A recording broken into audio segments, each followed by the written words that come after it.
bien en direct et c'est l'heure de défense comme tous les mercredis. Bonsoir à toutes et à tous, Chani Guidalia. D'abord le point sur l'actualité, cet incident que l'on jugera malheureux. Oui, il y a une délégation de 25 diplomates de pays arabes et européens qui se sont rendus dans le camp de Jenin pour une visite. Et l'entrée de la délégation précise, elle avait été coordonnée. Ils avaient reçu un itinéraire approuvé qu'ils devaient suivre puisqu'ils se rendaient dans une zone de combat active. Sauf que Tsahal affirme que la délégation a dévié de cet itinéraire volontairement et s'est rendue dans une zone où il lui était interdit de se rendre. Les forces qui étaient sur le terrain ne savaient pas que la délégation allait passer par là. Ils ont tiré en l'air pour éloigner les suspects. Ils n'ont pas tiré sur la délégation. C'est important de le préciser. L'enquête a été ouverte. Elle est toujours en cours. Et une source militaire a déclaré que la délégation n'était pas accompagnée ni par Kishre Hutz, donc ceux qui s'occupent des relations internationales de l'armée, ni par de l'unité du porte-parole, et que l'itinéraire était sûr et sécurisé pour éviter de les mettre en danger, sauf qu'ils se sont délibérément rendus dans un endroit où il ne leur était pas permis.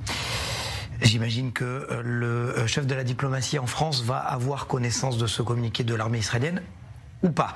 Concernant ce qui se passe à Gaza, il y a un élargissement des opérations. Un élargissement des opérations, mais on parle toujours de préparatifs à une opération d'envergure. Les soldats sont positionnés à Khan Younes notamment. Ils ont appelé à l'évacuation de plusieurs quartiers de Khan Younes. Les frappes se succèdent avec plus de 115 cibles terroristes qui ont été frappées par l'armée israélienne, des terroristes de la Nourba qui ont aussi été éliminés par l'armée et le Shin Bet. Et dans le même temps, il y a aussi les forces navales qui continuent d'opérer et qui ont frappé plusieurs cibles, cette fois dans le nord de la bande de Gaza. Voilà pour ces précisions. Merci, Chani Guidalia. Quel honneur pour moi de vous recevoir. Ça faisait tellement longtemps que je vous demandais de venir en plateau. Micha Kobi, merci d'être là, ancien cadre du Shabak, celui qui a eu en main quasiment l'intégralité de l'état-major politique et militaire du Hamas. Et je vous pose la question. Yahya Sinwar n'est plus, Mohamed Def n'est plus. Visiblement, bientôt, on va le savoir officiellement, Mohamed Sinwar non plus. Chabané non plus. Qui reste-t-il dans la bande de Gaza ? D'abord, bonsoir à tous. Et à tous les téléspectateurs et à tous les gens dans le studio. Écoutez, moi j'ai connu très bien la famille Sinwar, en particulier Yahya et Mohamed Sinwar. À la fin des années 80, 89, quand je les ai arrêtés tous les deux. Yahya Sinwar a été condamné 4 fois à la perpétuité. Et Mohamed pour quelques mois, il me semble, si je ne m'abuse, pendant quelques mois, il était encore un jeune homme et n'était pas impliqué dans le terrorisme comme son frère. Mais il était impliqué dans d'autres choses en prison. J'en parlerai plus avant. En tout cas, la famille Sinwar était connue, en particulier à Gaza, après que Yahya Sinwar ait pris la direction du Hamas dans la bande de Gaza. Et en fait, il savait comment entraîner les foules avec lui dans les mosquées où il priait. Et la charte du Hamas écrite avec Ahmed Yassine à l'époque. Alors maintenant qu'il n'est plus, comment le Hamas va pouvoir gérer maintenant, alors qu'il reste certains cadres, notamment vous m'avez dit d'ailleurs que vous connaissez également Ezzedine El-Haddad, le chef de la brigade nord de Gaza. Écoutez, lors de la dernière opération de Tsahal et du Shabak qui a été excellent, parfait, ils ont eu du renseignement précis et en fait, ils ont tué là-bas plusieurs terroristes, parmi eux Mohamed Sinwar ainsi que Mohamed Shabana, qui était le chef de brigade de Rafah, et Abu Obeide, qui était le porte-parole du Hamas, probablement. Il est aussi mort. Et d'autres aides de camps très proches. Cette situation a créé un chaos absolu dans les directions du Hamas à Khan Younes. Et en fait, le plus grand centre de commandement de Gaza se trouvait à Khan Younes à cause de la famille Sinwar. Les plus profonds tunnels où on cachait aussi des otages étaient à Khan Younes. Ce sont des tunnels entre 60 et 80 mètres de profondeur dans Khan Younes. Yahya Sinwar, personnellement, était dans ces tunnels et certains otages y ont été aussi. Et cette opération, d'après ce qui a été publié, a été faite quand il n'y avait pas d'otages dans cette opération. C'est pour ça qu'on a fait l'opération. Le chaos que cela a créé dans la bande de Gaza, la première génération des dirigeants est morte, sauf Izzadine El-Haddad, le dernier qui est dans le nord de Gaza, du côté de Jebalia et de la ville de Gaza. Il est là-bas chef de division et encore actif. Et selon toute probabilité, il sera nommé pour remplacer Mohamed Sinwar. Qui est-il? Est-ce qu'il a les épaules ou est-ce qu'il peut négocier? Écoutez, il est considéré comme l'un des vétérans là-bas, une des personnes qui étaient les plus proches, très très proches de Yahya Sinwar. Il est connu aussi parmi la seconde génération des jeunes, je ne les connais pas tous bien sûr, des gens plus jeunes, des gens qui se sont spécialisés dans les combats de guérilla, entraînés par l'Iran. Et la majorité d'entre eux sont en sous-sol, dans les tunnels, et on n'est pas encore arrivé à eux. Il y a beaucoup de tunnels, malheureusement, plus de 50% des tunnels qu'on n'a pas encore découverts, et où il y a beaucoup de munitions, beaucoup de terroristes qui ont été enrôlés aussi pendant la guerre, et surtout ces derniers mois. Je suis persuadé pourtant que Tsahal et le Shabak pourront l'emporter sur ce groupe monstrueux qui se terre là-dedans. Je suis persuadé que lorsque l'on commencera une guerre puissante pour leur mettre la pression, on pourra les faire céder. Il est très important qu'ils se rendent. Ils doivent déposer leurs armes et leurs munitions. Mir Hakobi, ma question est très claire. Vous connaissez parfaitement l'idéologie du Hamas. Un terroriste ne se rend jamais. Écoutez, je connais très bien le Hamas. 2 fois, en 83, lorsqu'il s'appelait Mujama Islami avant d'être le Hamas, et en 89, nous avons arrêté tout le Hamas. Nous les avons tous mis en prison et nous leur avons enlevé toutes les munitions et les armes qu'ils avaient jusqu'à la dernière. Et j'ai vu leur reddition, un après l'autre, de Ahmad Yassine jusqu'au dernier des terroristes. Ces gens-là se sont rendus et il faut, à mon avis, en arrêter un maximum pour qu'ils soient le modèle des autres et se rendent ainsi. Ce n'est comme ça qu'on peut l'emporter. Nous devons les détruire. Voilà. Restez avec nous parce que justement, ça aussi, c'est une donnée de cette guerre. Dans quel sens va-t-elle aller? Justement, il y a le problème de l'aide humanitaire qui est en train de rentrer dans la bande de Gaza, une décision qui est très contestée. Déborah Benayoun, on en parle après. Point de passage de Kerem Shalom ce matin. Des dizaines de manifestants de l'organisation Ordre Neuf viennent empêcher les camions d'aide humanitaire de pénétrer dans la bande de Gaza. Ces manifestants considèrent que cette aide atterrira directement entre les mains du Hamas, alors même que 58 otages se trouvent toujours dans la bande de Gaza. Le transfert de camions d'aide au Hamas est une injustice indicible et il est impossible de rester les bras croisés alors que nos otages continuent de subir ce préjudice. Sur place, des manifestants favorables à l'introduction de l'aide étaient également présents.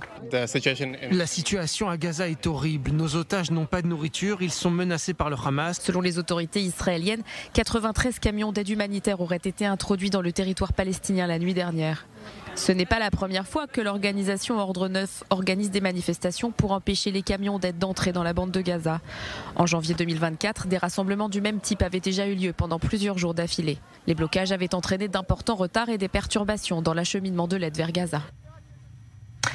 Alors, Mir Hakobi, vous êtes toujours avec nous.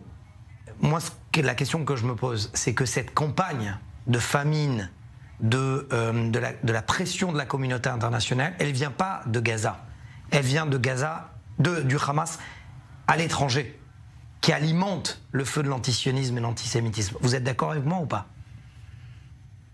Je suis tout à fait d'accord. En effet, je pense que ça vient de l'extérieur, et surtout du Qatar. Mais je tiens à vous dire qu'au Qatar, il y a très nombreux terroristes du Hamas qui sont sortis d'ici, de la bande de Gaza, avant les années 90 et s'y sont installés. ils ont des positions dans le Hamas étranger, c'est ce qu'on appelle ainsi. Ils ont reçu des appartements, des piscines du Qatar avec des salaires mirobolants, et ce sont ceux qui sont responsables de tout le Hamas étranger, y compris le financement du Hamas dans la bande de Gaza. Donc ça veut dire qu'une fois que, si jamais Israël arrive à, comme vous avez dit, à faire en sorte que les terroristes de Gaza se rendent, il va falloir qu'Israël s'occupe donc du Hamas à l'étranger.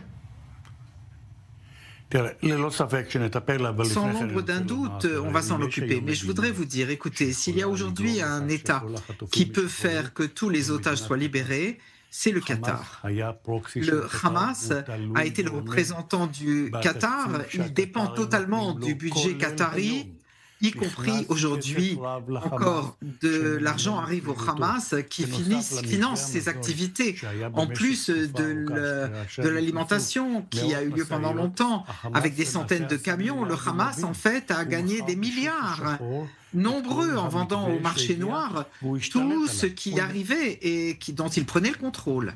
Mira Kobi, quand vous avez un président français, Emmanuel Macron, qui à côté de l'émir du Qatar dit « nous partageons les mêmes valeurs », du côté d'Israël, on fait quoi? On dit quoi? On répond quoi? Je voudrais dire plusieurs choses à ce point. Pas seulement la France, et aussi l'Angleterre, la France, les États-Unis. Il y a beaucoup d'affaires entre les États-Unis et le Qatar. Ils ont investi, les Qataris, aux États-Unis. Ils ont acheté des universités et d'autres institutions.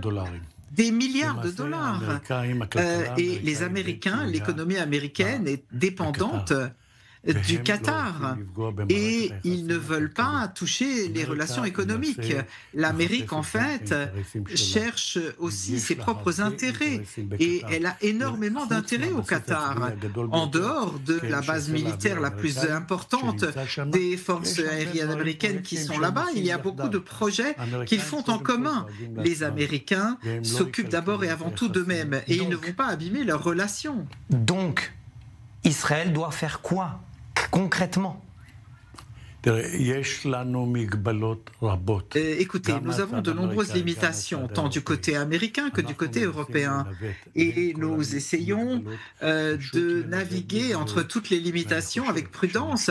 Et je pense que notre gouvernement aujourd'hui œuvre comme il faut.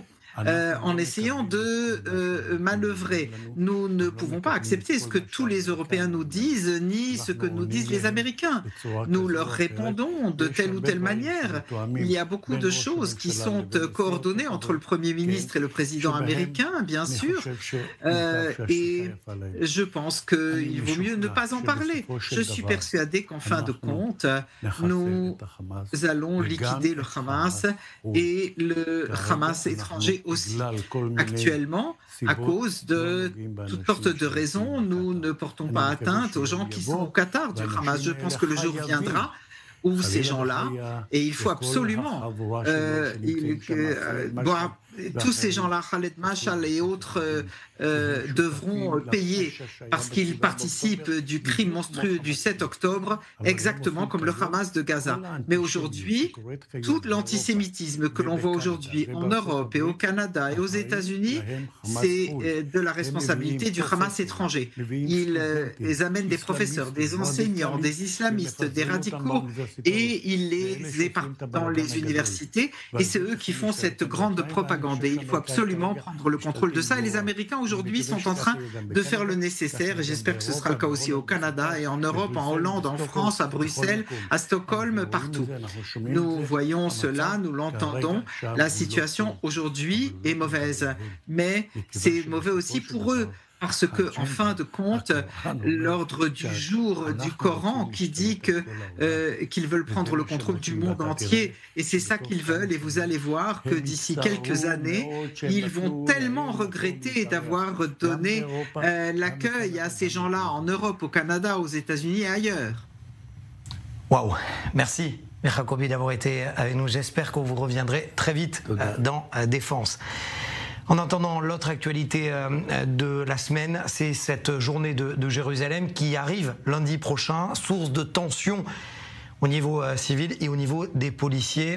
Océane Nicole, vous avez tous les détails de cette journée.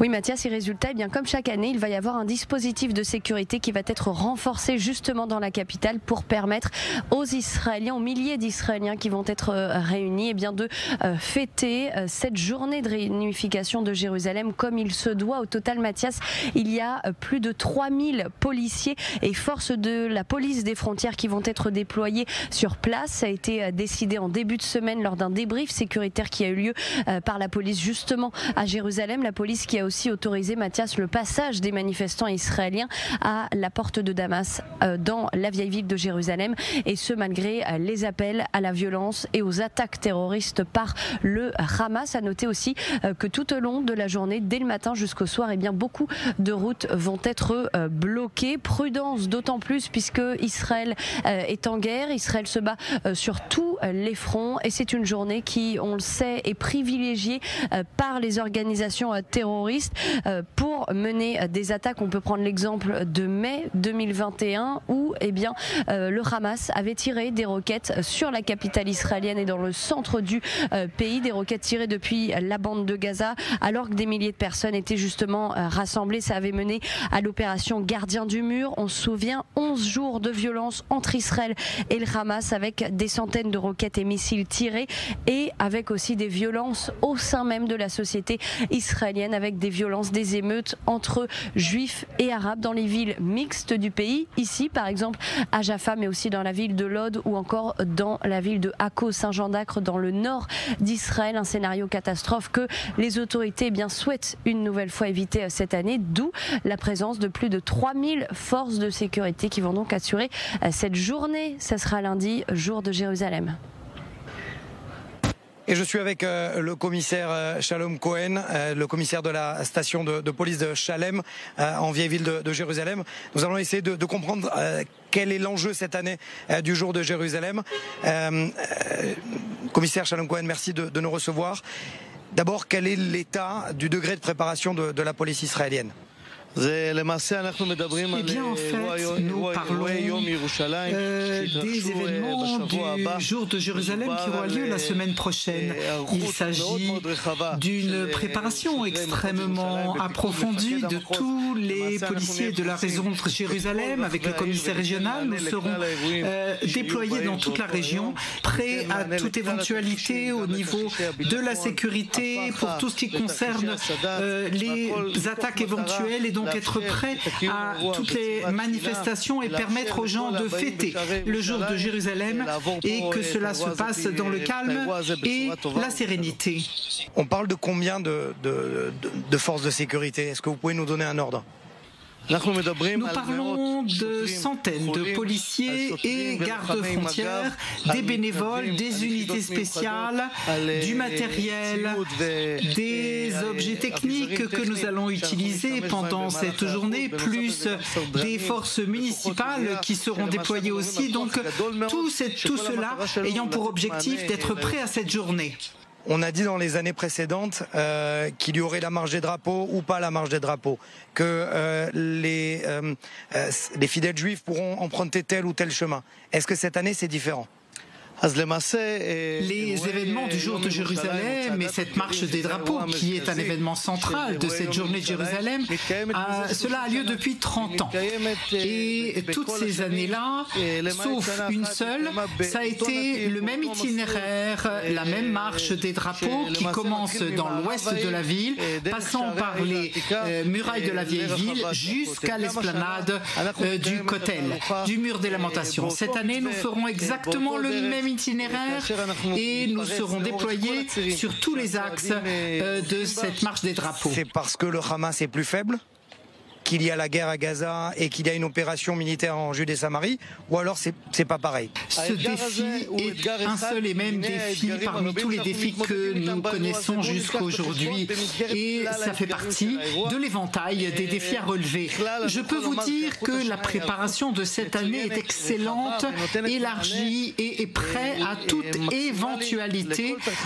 éventualité qui a été prise en considération en vue de cette journée. Ce qui est le plus important, vous savez, pour nos téléspectatrices et téléspectateurs, c'est le mot de renseignement. Est-ce que les renseignements sont bons avant une telle marche? Alors, comme je l'ai dit précédemment, les renseignements sont de très bon niveau et c'est sur la base de toutes les organisations de renseignement que nous avons dans ce pays. De manière générale, cela fait partie de la préparation. Les préparatifs sont très larges qui préparent toute éventualité et c'est un des éléments de ces préparations. Et comme je l'ai dit, nous sommes excellemment bien préparés et j'appelle tous les Israéliens, tous ceux qui le souhaitent, venez participer à ces manifestations. Il y a eu un incident, une attaque terroriste il y a quelques jours de cela. C'est un incident mineur ou alors il y a d'autres incidents qui peuvent arriver? Comme nous l'avons analysé, il s'agit d'un acte isolé, une personne qui avait des problèmes personnels, sans rentrer dans les détails, qui l'ont amené à commettre cet acte. Il est important de signaler que la réaction à cet événement et aux autres incidents, la réaction policière a été extrêmement rapide et en fin de compte, le terroriste a été neutralisé et ainsi on a empêché que soient touchés des civils et c'est ça l'essentiel de notre travail. Ça sera peut-être sans doute l'une de mes dernières questions, mais vous savez, dans la communauté internationale, on a l'impression que ce jour de Jérusalem est marqué par une démonstration de force de la police israélienne. Qu'est-ce que vous pouvez leur répondre en disant c'est un événement au contraire national et c'est normal qu'on est là? Alors, avant de toucher cette question, je voudrais dire, étant moi-même en service depuis de longues années ici, la région de Jérusalem et la police de Jérusalem font tout pour permettre toutes les manifestations, pour toutes les religions, pour toutes les ethnies, pour toutes les couleurs de population. Je peux vous dire, ces derniers mois, nous avons permis ici, là où nous nous tenons, les manifestations du Ramadan pendant un mois. Ensuite, au moment de la Pâque et puis le grand samedi des Pessah qu'on a permis aussi pendant les fêtes chrétiennes, des processions, des manifestations, tout est permis en comprenant bien que Jérusalem est la capitale de l'État d'Israël, mais c'est aussi une ville sainte pour les autres religions. Donc nous faisons tout ce qui est possible pour permettre ici la vie commune à tous et permettre des présences multiples, peu importe de quelle religion ou de quelle origine ou nationalité. Bref, on parle là d'une fête, la fête de la ville de Jérusalem, la capitale d'Israël, et nous ferons ce qui est nécessaire pour permettre ces événements de ce jour-là. Comment se fait-il, on ne va pas bien évidemment devancer, on espère que ça sera encore le cas, que vous avez réussi ces derniers mois à maintenir un certain calme relatif certes, mais un calme dans Jérusalem, dans la vieille ville et avec les habitants palestiniens des quartiers de Jérusalem? Eh bien, je dois dire que ce calme est un calme obtenu par un travail extrêmement intense et précis. D'un côté, des opérations fermes et claires face aux éléments qui souhaitent empêcher le calme de régner, et de l'autre côté, d'un dialogue avec les éléments modérés pour permettre une vie quotidienne pour les civils qui veulent vivre normalement. Et nos activités 24 heures sur 24, 7 jours sur 7, en parallèle du travail avec les éléments modérés des communautés, nous ont amené à la situation. C'est un calme qui n'est pas un calme imaginaire. Nous parlons d'une baisse de dizaines de pourcents de tous les événements de troubles à l'ordre public. Et je peux vous dire aujourd'hui que la situation est calme et sûre. Où est-ce que vous serez lundi prochain? Épuisé, fatigué, mais surtout content que ça se passera bien?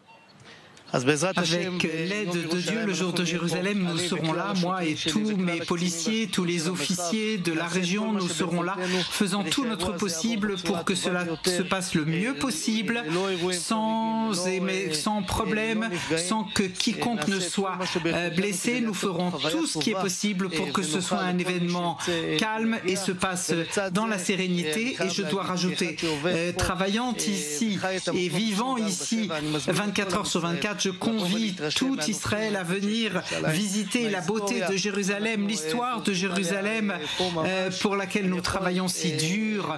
Je peux vous dire que nous faisons tout pour que la situation ici rende possible une vie harmonieuse dans la liberté de culte pour toutes les religions et pour tous les peuples. Tous ceux qui veulent venir à Jérusalem y sont conviés et je me permets de les convier encore sur ce lieu historique et si particulier. Commissaire Shalom Cohen, merci beaucoup.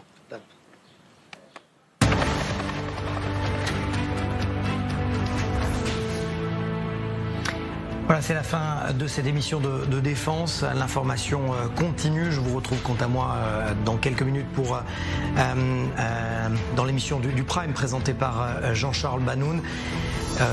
On se retrouve comme chaque semaine ici dans ce studio de Défense. Ne quittez pas et restez connectés bien évidemment sur i24 News.